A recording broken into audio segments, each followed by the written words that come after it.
We're back for Your Ears Only. I'm David Alpern. I'm Melissa Exelberth with a quote from the news. This is their case? That was former trial lawyer John Edwards after federal prosecutors completed their presentation on charges he violated campaign finance laws to hide adultery and an illegitimate child as he ran for president in 2008.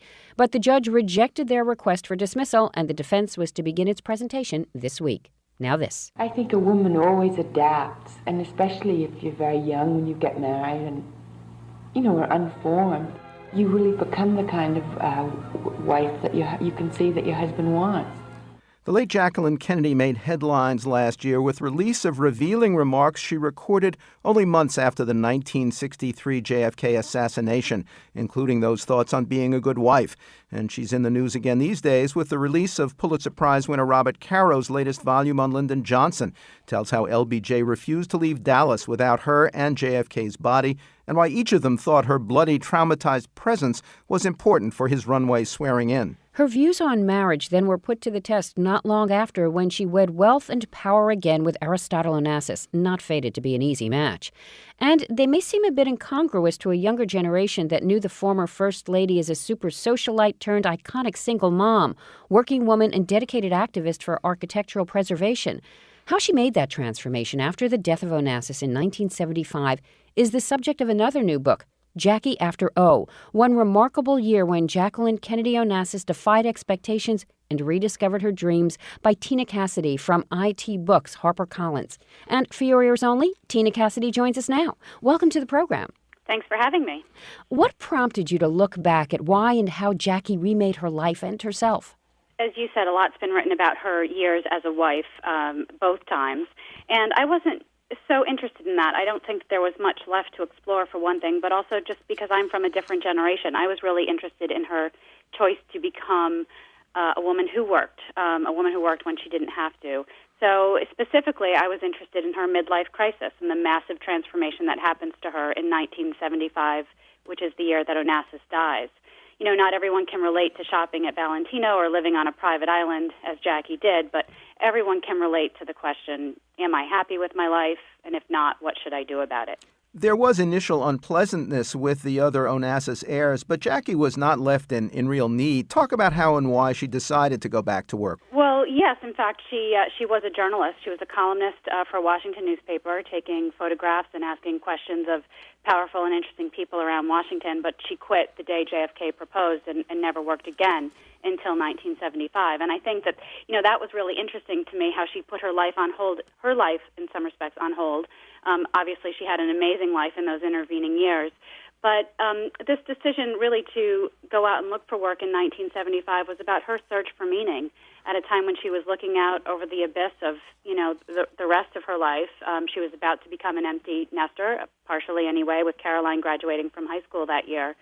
And clearly she wanted something that was going to bring her more joy and meaning. And it's a reflection of how smart and intelligent she was. She couldn't just sit around all day and go to parties, especially now that she was no longer a wife and she was free. And the reaction from publishing friends when she raised the idea of working for them? Oh, yes. I mean, one of the first people she approached was Jason Epstein at Random House, and she had known Jason from literary circles in New York, and they went out and had a fabulous lunch at the Tess. And he basically said that he couldn't possibly hire her because, there were other people already in line.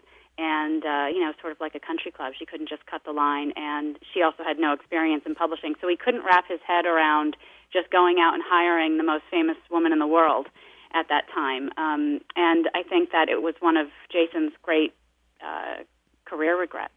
But she did land a job in publishing, and ironically, it was a novel with a Kennedy character that ended that first publishing job. Yes, the book was called Shall We Tell the President by British author Jeffrey Archer, and Jackie knew that the book was in the works. Tom Ginsberg, the publisher at Viking, where she ended up in 1975, asked her if it was okay, and she said, do I have to edit it? And he said, no, of course not. And she said, all right, well, as long as I don't have to have anything to do with it, go right ahead. But when the reviews hit, they were bad, and the New York Times basically said, she should be ashamed of herself, meaning Jackie, and the Kennedy family was up in arms about it, and so she just quit in a huff. One book at her next job was about 18th and 19th century American women, including first ladies, that had some lines that made her laugh. Yes. The first book she edited at Viking, in fact, was called Remember the Ladies, and it was a historic look at first ladies. There were a couple lines from Martha Washington in the book, one that said, "I lead a dull life as a state prisoner," and Jackie thought that was pretty funny.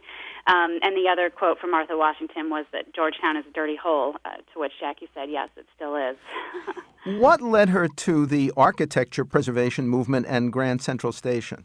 I think that she was always deeply interested in architecture and history. I saw that in her letters from Europe when she was still in college. It was clear that she admired the architecture of great cities like Paris and Venice and so forth. I think by the time 1975 rolls around and the railroad says that they want to put an office tower where Grand Central was, that she was probably a little bit more reflective about it. She really understood how the past connected to the future, and she cared deeply about the city of New York, which is a city that her grandfather had helped develop. In fact, he developed 740 Park, which today remains one of the most luxurious co-op buildings in the city. So Grand Central to her represented something that was meaningful, and she didn't want to see it go.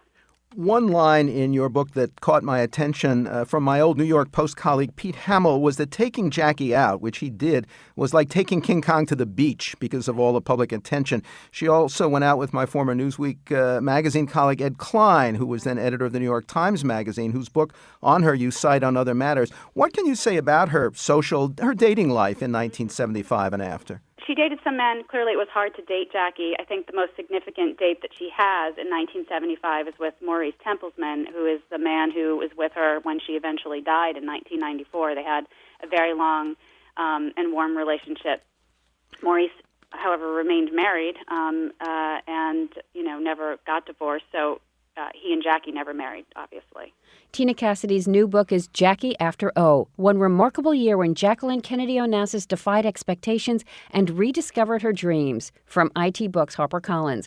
Of course, it was Jackie who helped draw the JFK-Camelot connection, as made most poignantly by the late Richard Burton. Don't let it be forgot that once there was a spot for one brief shining moment that was known as